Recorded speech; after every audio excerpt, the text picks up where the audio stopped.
I was refilling water glasses at my own sister's engagement dinner when I heard my father say the sentence that ended my old life. Bianca gets the company, all of it. Addie gets the guest house and a monthly allowance, and she should be grateful for that much. My mother laughed. Soft, warm, the kind of laugh she saved for people she loved. She's not built for the business anyway, she said. She's built for taking care of people. Let her take care of herself for once. I stood in the hallway outside my father's study with a pitcher of ice water sweating in my hands, and I did not move. I did not breathe. 29 years of being Adeline Cross, and in one sentence, I had become a line item. My name is Addie Cross. I run operations for Cross Steel and Fabrication, the company my grandfather built with his bare hands in 1968. I have run it quietly for 6 years, while my father took the credit in boardrooms and my sister Bianca took the credit everywhere else. And that night, on the eve of her engagement to a man named Preston Vale, I learned I was being erased from the one thing I had actually built. I did not cry. I want you to understand that. I set the pitcher down on the hallway table and I felt something in my chest go very still and very cold, like a lake freezing over in a single night. By midnight, the house had gone quiet. Champagne bottles empty in the recycling, my mother's laughter still ringing faintly in my ears. I walked into my father's study in bare feet and pulled open the bottom drawer of his desk, the one he thought I didn't know the combination to. I had watched him open it 100 times without realizing I was memorizing the numbers. Inside were folders, contracts, deeds. Every one of them recently amended, every one of them now carrying a single name where two used to be: Bianca Cross. Bianca Cross. Bianca Cross. The steel yard I had rebuilt after the 2019 flood, back when it was worth barely $400,000 in salvage value. The client contracts I had personally renegotiated, the ones that took it from a dying regional shop to a company worth close to $11 million. 5 years of double shifts, of missed birthdays, of falling asleep at my desk with a calculator still in my hand, and on paper, none of it had ever been mine to begin with. Then, behind the folders, I found something that had nothing to do with the business at all: a manila envelope. Sealed. My name on it in my mother's handwriting, but dated 11 years before I was born. Inside was a hospital discharge form, a name I had never heard: Helena Reyes, listed as birth mother. My birth date. A private adoption agreement, signed and notarized when I was 14 months old. I sat on the floor of that study and read it 3 times before the words stopped swimming. 29 years of birthdays, of Christmas mornings, of being told I looked just like Grandma Cross around the eyes, and every bit of it had been built on top of something they never once planned to tell me. I did not have time to fall apart, because underneath that envelope was something worse. Bank statements. Wire transfers. 6 figures at a time, moving out of Cross Steel's operating account into a numbered account in the Cayman Islands, routed through a shell entity called Doyle Metal Holdings, the same last name as my father's longtime business partner, Marcus Doyle. I have a business degree and 6 years of running this company's books in my head. I knew exactly what I was looking at. Someone was bleeding Cross Steel dry from the inside. My phone buzzed on the carpet beside me. A text from Bianca. Why is the study light still on? You okay? Even at 1 in the morning, she was keeping score. I told her I couldn't sleep, that the champagne had upset my stomach. She'd tell our parents in the morning that I was being dramatic again, because the fragile daughter having a bad night was so much easier to believe than the fragile daughter finding their crime. What none of them remembered, what none of them had ever bothered to take away from me, was that 7 weeks earlier, when my father was recovering from a cardiac procedure, he had signed durable power of attorney over to me, full financial authority. Nobody had revoked it, nobody had even thought to. The next morning I sat at breakfast, forcing down black coffee while my mother fussed over table settings for the engagement brunch, and my father read the financial section, like the world hadn't just tilted on its axis under my feet. You look like you haven't slept, my mother said, studying me the way you'd study a stain you were deciding whether to bother scrubbing. I'm fine, I said. I wasn't.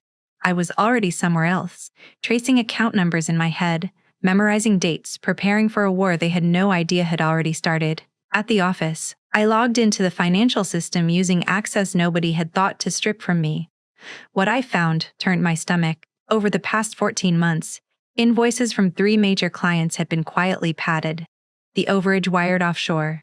Equipment purchases were being billed twice, once to real vendors, once to a shell company that existed only in a filing cabinet, and in an email thread I was never supposed to see. I found the plan in full. My parents, Bianca and Marcus Doyle, intended to drain every liquid asset from Cross-Steel within the month, then file for bankruptcy, abandoning 63 employees, their pensions, and every small contractor who depended on us for work. The filing was scheduled for 9 days out, and near the bottom of that thread, one line that turned my blood to ice. Addie's starting to ask questions. After the filing, she won't be in a position to ask anything. We'll say she was skimming. It'll be her word against 3 of ours. They weren't just cutting me out. They were preparing to hang their crime around my neck. I called Priya Nair, a corporate attorney and the only real friend I'd kept since college. We met in the back corner of a coffee shop 2 towns over, and I watched her face shift from concern to fury as she scrolled through what I'd found.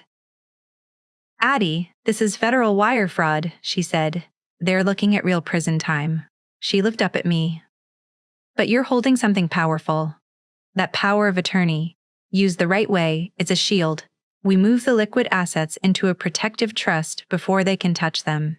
It's completely legal, as long as you're acting to protect creditors and employees, not yourself." "How much time do I have?" 9 days. Less if they move up the filing. That night, while my family toasted Bianca's engagement in the living room, laughing over old photo albums I now realized I had always stood slightly outside of, I told them I had a headache and went up to my old room, the small one at the end of the hall, tucked away, exactly where they'd always kept me. At 2 in the morning, I drove to the steel yard. The night guard, Eugene Marsh, buzzed me through without a second thought.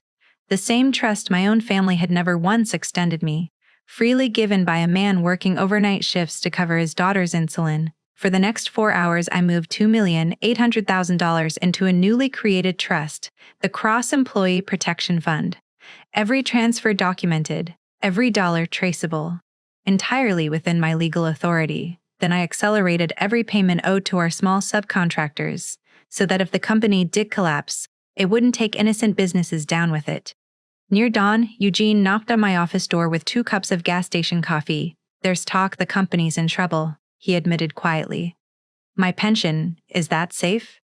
I looked him in the eye and made him a promise I intended to keep no matter what it cost me. By the time I left, the money was secure. But an email I wasn't meant to see confirmed my worst fear. They already knew I'd been there. Someone had tipped them off. On my windshield, a folded note in Eugene's handwriting. "They offered me $2,000 to report on you. I took it. My daughter's medicine isn't cheap. But I didn't tell them what you moved. You're the only Cross who ever looked me in the eye. Be careful." When I got home, the house was already unraveling. My father was shouting into his phone about unauthorized transfers.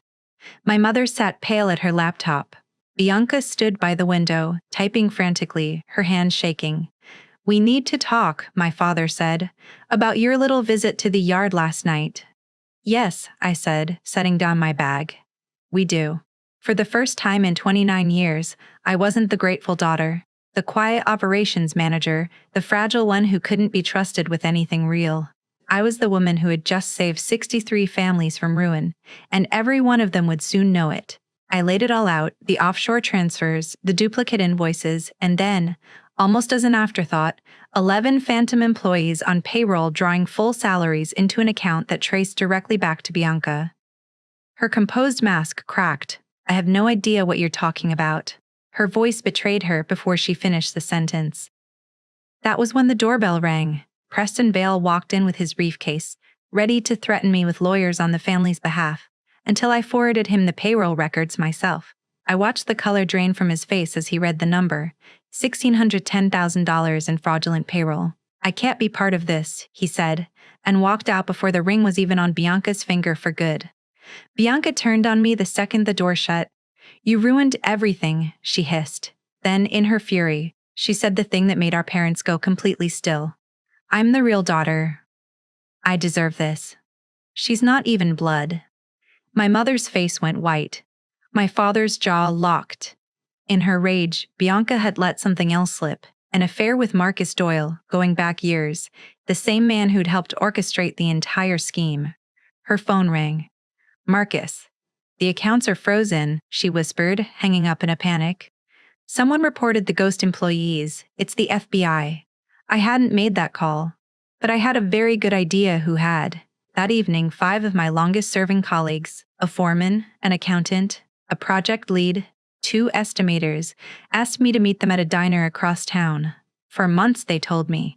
They'd noticed the same irregularities I had, quietly documenting everything, unsure whether they could trust me, until they heard what I'd done with that $2,800,000. Your grandfather left something, one of them said, sliding a yellowed envelope across the table. Said only to open it if the company ever faced collapse.